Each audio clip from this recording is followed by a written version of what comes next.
Pemirsa apa kabar? Xinian Kuai selamat tahun baru. Kini Anda tengah mengikuti Warta Berita BTS tanggal 1 Januari. Perayaan pergantian tahun diadakan di berbagai pelosok Taiwan kemarin malam.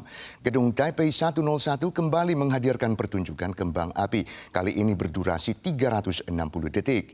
New Taipei menggelar pertunjukan kembang api Shining New Taipei sepanjang 1314 detik. Dan Angkasa Kaohsiung juga diterangi kembang api 240 detik untuk menyambut tahun baru 2026.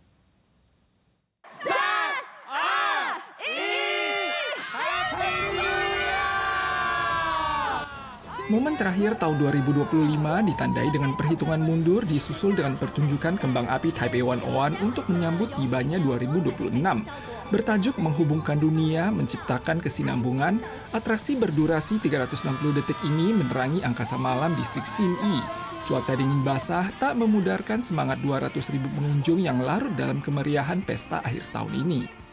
Tak mau kalah dengan Taipei 101, pertunjukan kembang api Shining New Taipei 1314 Cross River Fireworks oleh Pemkot New Taipei yang memasuki tahun kelima ini sengaja diluncurkan pukul 8.26 malam untuk melambangkan tibanya tahun 2026. Atraksi berdurasi 1314 detik ini membentang antara jembatan Sungai Tamsui dan muara Sungai Tamsui. Adapun 1314 merupakan homofon untuk seumur hidup, merupakan pertunjukan kembang api malam tahun baru terpanjang di seluruh Taiwan. Acara Tahun Baru di Kaohsiung Dream Mall dimeriahkan dengan pertunjukan kembang api selama 240 detik menerangi langit malam setempat. Seluruh dunia menyongsong tahun 2026. Selandia Baru dan Australia memimpin di posisi pertama dengan atraksi kembang api. Jepang dan Korea Selatan membunyikan lonceng keberuntungan. Masih dalam suasana kabung, Hong Kong membatalkan pertunjukan kembang api di Pelabuhan Victoria dan menampilkan atraksi cahaya dan suara sebagai gantinya. Dan seperti biasanya, pertunjukan kembang api di Dubai berlangsung di Gedung Burj Khalifa selaku gedung tertinggi di dunia. Presiden Lai Ching-te menyampaikan pidato tahun baru di kantor kepresidenan pada hari pertama tahun baru 2026. Menekankan isu-isu seperti keamanan dan kemakmuran negara, keseimbangan dan persatuan partai berkuasa dan oposisi.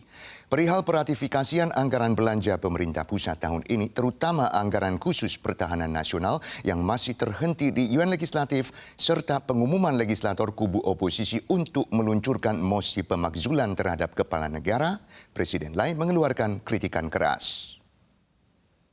期待在这个崭新的开始 ,2025 的僵局不会延续到2026。攸关国家的生存发展的建设 不会再因悲歌而停滞。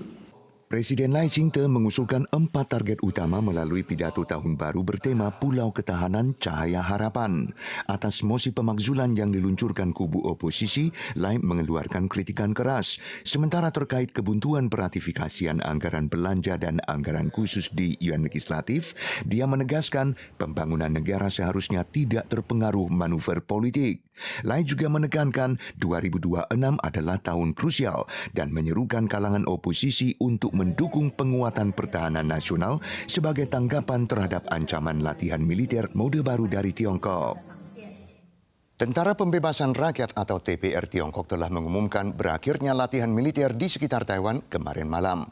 Pakar menganalisis isi latihan yang mencakup perebutan pelabuhan utama bertujuan memutuskan dukungan eksternal pada Taiwan. Sementara lokasi latihan tembak amunisi yang semakin dekat Taiwan dengan sekitar jarak 24 mil laut dipandang sebagai peringatan militer dari Tiongkok pada intervensi Amerika Serikat dan Jepang dalam isu Selat Taiwan. Latihan militer Tiongkok diwarnai oleh peluncuran rudal secara beruntun dan dirilis lewat rekaman sebagai bentuk intimidasi.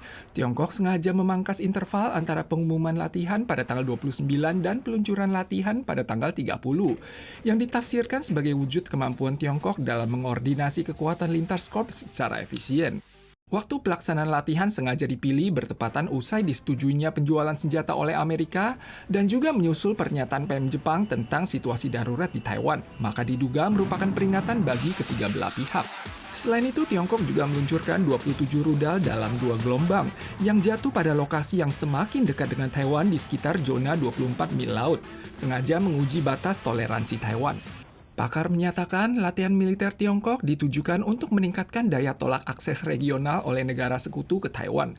Sedangkan latihan pengepungan yang menyisahkan celah di kawasan timur laut Taiwan dimaksudkan untuk menguji sikap Jepang dalam skenario situasi darurat di Taiwan. 独留东北角那一块，很显然就是让日本政府考虑说，你要不要介入台湾？一旦有事，台湾有事，日本有事，你要不要兑现这个承诺？ Korea Selatan menyerukan dialog antar selat. Filipina menekankan bahwa semua pihak harus menahan diri. Uni Eropa, Inggris, Prancis, dan Jerman menyuarakan penentangan terhadap perubahan status quo secara sepihak melalui aksi militer. Australia mengecam latihan militer Tiongkok yang dinilai merusak stabilitas regional. Mulai 3 Januari, ongkos bus Kota Taipei dan New Taipei serta MRT Taipei akan dapat dibayar lewat kode QR. Penumpang bisa menggunakan aplikasi pembayaran elektronik untuk memindai kode QR pada mesin tiket untuk naik bus atau pada gerbang MRT untuk masuk dan keluar stasiun.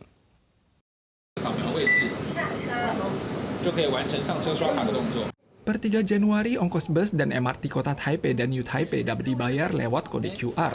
Pertama-tama, penumpang perlu mengunduh aplikasi pembayaran elektronik, lalu mengaktifkan kode QR dan mengonfirmasi saldo dalam akun. Saat ini ada 5 operator pembayaran untuk moda transportasi bus. Penumpang yang melakukan transfer bus MRT harus menggunakan operator pembayaran elektronik yang sama untuk mendapatkan diskon. 扫乘车码之后呢，不管是我们的公车验票机会发出这个上车下车的这个声响，那或者是台北捷运也会闸门就是会打开，那这个动作过了之后呢，就代表你已经完成了这个刷卡的一个扫码的一个动作。方便度是提升蛮多的啦，因为你像平常自己过来加值，你可能还要排队什么的。 Penumpang diingatkan untuk memilih aplikasi pembayaran elektronik sesuai kebutuhan mereka. Tarif akan dipotong dari akun pembayaran dan akun yang sama harus digunakan saat keluar masuk stasiun. Bila saldonya negatif, penumpang tidak dapat masuk stasiun MRT. Penumpang juga disarankan untuk mengaktifkan sistem pembayaran kode QR terlebih dahulu dan menyesuaikan tingkat kecerahan layar ponsel guna memperlancar proses keluar masuk stasiun. Hari pertama tahun baru, isu bayi hari tahun baru yakni bayi yang dilahirkan pada hari tahun baru kembali menjadi hal yang disoroti. Data dokter menunjukkan kelahiran bayi hari tahun baru yang berkurang signifikan telah membuat angka kelahiran di Taiwan terus menembus rekor terendah. Pagi hari tahun baru 2026, Rumah Sakit Taiwan Adventist menyambut 2 bayi melalui operasi sesar dan seorang bayi perempuan juga lahir di Rumah Sakit Umum Cathay di distrik Shiji. Kedatangan bayi hari tahun baru kembali menyoroti masalah penurunan angka kelahiran di Taiwan. Para pakar mengingatkan karena angka kelahiran yang menurun, struktur angkatan kerja Taiwan mengalami penuaan yang signifikan. Mereka percaya langkah-langkah subsidi yang ada telah membaik secara bertahap, tapi harus diperkuat lagi untuk selanjutnya memperbaiki situasi dan memastikan bahwa masyarakat merasakan manfaatnya. Pemirsa sekalian, sekian warta berita dari PTS. Kita sua lagi di lain kesempatan. Sampai jumpa.